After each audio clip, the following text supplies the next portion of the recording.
creator. When I met Hector Espinosa, I can definitely say I was a skeptic. Today, as cheesy as this sounds, I'm a believer. He will share with you some of his stories and tell you how to improve your health, mind, and body by becoming a more spiritual person. Hector, thank you for being with us today. Thank you for having me. Tell me, what you have, would you describe as a gift or something you have acquired through meditation and discipline? I would say a gift. How have you been able to use this gift of yours to help people's lives, to predict maybe the future? Well, I'm empathic, so I can pick up people's emotional states, also their physical ailments, and it helps me to understand where they're coming from to give them proper advice, not only for what's going on, but what can happen for them. I believe there's nothing set in stone. I think every decision we take and every door we open changes the outcome of what's happening in your future. So if I can give a little guidance as to what door is the right door for them, it's a great thing. And how are you able to give these people this guidance? Do you see things? Do you smell them? How do you come about knowing what's going to happen so that you can help them?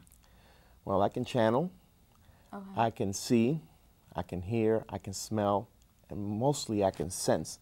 I can be sitting next to you and I can tell you your right leg, especially your ankle, might be hurting. Or I can tell you you have a headache. I can just, pretty much most of the senses I'm in tune with them. Can you tell me an anecdote of an experience that you've had where you've been able to help someone by like telling them what's going to happen or maybe predict something and then it's actually helped them with their health or maybe in their personal lives? I'll give you a quick one. I was reading a lady one time and I told her she was thinking about moving positions at her work to another city. And I told her this is not the time to do it. And she goes, well, how can you be sure? And then I told her about this little old lady standing next to her that just spit her teeth out and showed them to me. And she started laughing because she said, if you would have said anything else, I wouldn't have believed you. A few years ago, the family was together, and the grandmother, before she passed, she sneezed, and all her teeth fell into the... So this person that was talking to you was her grandmother? Her grandmother, right. And she was the one that was saying it wasn't time for her to make this move yet. So after that, she decided to wait. How do you do your readings normally? Like, do you meet with people and that's how you tell them? Or do you do it over the phone? I do mostly phone readings. Phone reading. I prefer it in the sense that I don't get to see you. As a human being, I can make assumptions, how you're dressed, what you look like. Exactly. So if I do it over the phone, it's strictly what the Spirit is showing me and telling me, and I don't have any input into what I say. So would you say you work based off of energy?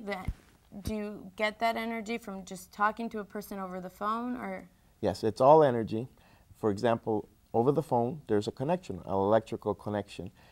Once I'm talking to the person, I not only can see them, but anyone she's connected to or he's connected to.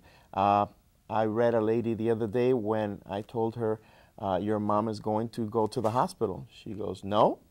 And then she emailed me 2 days later that her mom had appendicitis and had to go to the hospital. Wow, that's amazing. So can you give us some tips on how we can become more spiritual people and maybe improve our health?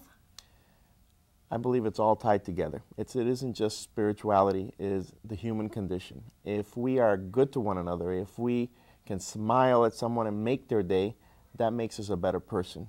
Thank you very much, and thank you for being with us today. If you want to know more about Hector, please visit his website at www.heaventoearth.info.